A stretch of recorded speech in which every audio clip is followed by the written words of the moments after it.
साधु बनकर, बाबा बनकर अपनी दुकान चलाने वालों की दुकान बहुत ज्यादा दिनों तक टिक नहीं पा रही है। किसी न किसी दिन इनका भांडाफोड़ हो ही जाता है, चाहे वो राम रहीम हो, आसाराम बापू हो या फिर निर्मल बाबा हो। इन सब के किस्से, इन सब के कारनामे आप सुन चुके हैं, जान चुके हैं। अब एक और साधु, एक और बाबा पर कानून की तलवार लटकती हुई नजर आ रही है, और वो हैं फेमस सदगुरु जग्गी वासुदेव। ईशा फाउंडेशन के फाउंडर सदगुरु जग्गी वासुदेव को मद्रास हाईकोर्ट ने एक सवाल पूछा है। हाईकोर्ट ने पूछा कि सदगुरु ने अपनी बेटी की शादी तो करा दी है, फिर दूसरों की बेटियों को सन्यासिन की तरह रहने के लिए, सिर मुंडाने के लिए क्यों इनकरेज कर रहे हैं।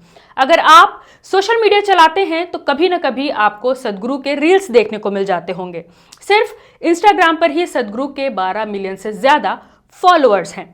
सदगुरु अपने वीडियो में अच्छी अच्छी बातें करते हुए नजर आते हैं, ज्ञान बांटते हुए नजर आते हैं। वो संसार के सुख को त्यागने की बात करते हैं। उर्दू में कहूं तो दुनियावी जिंदगी की लज्जत को छोड़ने की बात करते हैं। गुरुजी बड़े बड़े फिल्म स्टार के साथ, सेलिब्रिटीज के साथ टॉक शो में भी नजर आ चुके हैं। गुरुजी के सेंटर में बहुत सारी लड़कियां हैं जो उनकी बातों से इंस्पायर होकर सन्यासिनी की तरह रहती हैं, यानी बिना बालों के, सादा कपड़ों में, दुनियावी चमक धमक से बिल्कुल अलग। गुरुजी का कोयम्बटूर में एक योग सेंटर है जो ईशा फाउंडेशन के नाम से है। दुनिया भर में इसके 300 से ज्यादा सेंटर्स हैं, जिसमें 20 लाख से ज्यादा लोग जुड़े हुए हैं, और सदगुरु को मानने वालों में बहुत बड़ी संख्या में महिलाएं हैं।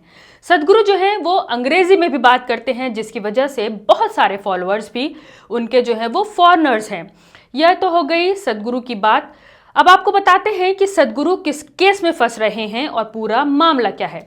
दरअसल कोयम्बटूर में तमिलनाडु एग्रीकल्चर यूनिवर्सिटी के रिटायर्ड प्रोफेसर एस कामराज ने ईशा फाउंडेशन के खिलाफ याचिका लगाई है। उनका इल्जाम है कि उनकी 2 बेटियों को ईशा योग सेंटर में कैद करके रखा गया है। ईशा फाउंडेशन ने उनकी पढ़ी लिखी बेटियों का ब्रेन वॉश किया, जिसकी वजह से वो सन्यासी बन गई। उन्होंने अपने बाल मुंडा लिए हैं। इसमें बड़ी बेटी गीता जो है वो 42 साल की है, और जो लता है वो 39 साल की है, जिनका नाम बदलकर माँ माथी और माँ मायू रख दिया गया है। पिता का इल्जाम है कि उनकी बेटियों को कुछ खाना और कुछ दवा दी जा रही है, जिससे उनके सोचने समझने की पावर खत्म हो गई है।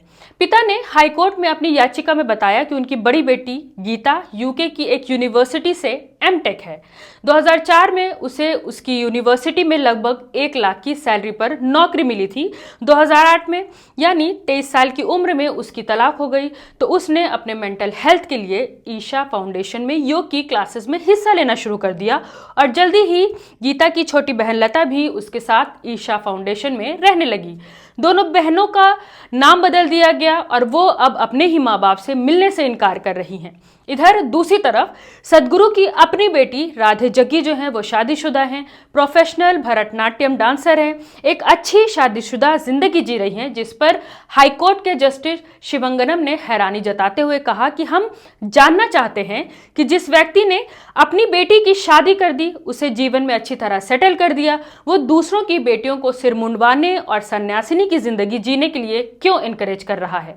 इधर दोनों लड़कियों के माँ बाप का दावा है कि उनकी 2 ही बेटियां हैं, और जब से बेटियों ने उन्हें छोड़ा है उनका जीवन जो है वो नर्क बन गया है। कामराज ने अपनी बेटियों को कोर्ट में व्यक्तिगत रूप से पेश करने की मांग की, और जब दोनों बेटियों को अदालत में पेश किया गया तो उन्होंने कहा कि वो अपनी मर्जी से कोयम्बटूर के सेंटर में रहती हैं, जिसके बाद दोनों जजों को मामला गड़बड़ लग गया। तो इन दोनों जजों की बेंच ने पुलिस को इस मामले की जांच करने और ईशा फाउंडेशन से जुड़े सभी मामलों की एक लिस्ट तैयार करने का निर्देश दिया। हाईकोर्ट के आदेश के बाद 150 से ज्यादा पुलिसकर्मी की टीम ने कल ईशा फाउंडेशन के आश्रम की तलाशी ली। कोर्ट ने फाउंडेशन के खिलाफ दर्ज सभी आपराधिक मामलों की जानकारी ली, जिसके बाद ये कार्रवाई की गई। मैं हूं रूबा अंसारी और आप देख रहे थे मिल्लत टाइम्स। इस पूरे वाकये पर और इस संस्था पर, इस आश्रम पर आपकी क्या राय है, हमें कमेंट करके जरूर बताएं। मिल्लत टाइम्स को जारी रखने और मजबूत बनाने के लिए हमारी आर्थिक सहायता कीजिए। ये एक आजाद मीडिया हाउस और कमजोरों की आवाज है। आप हमें देखें, सुने, पढ़ें और हर महीने ज्यादा नहीं, सिर्फ 100 रुपए से मदद करें। डिटेल्स डिस्क्रिप्शन में मौजूद हैं।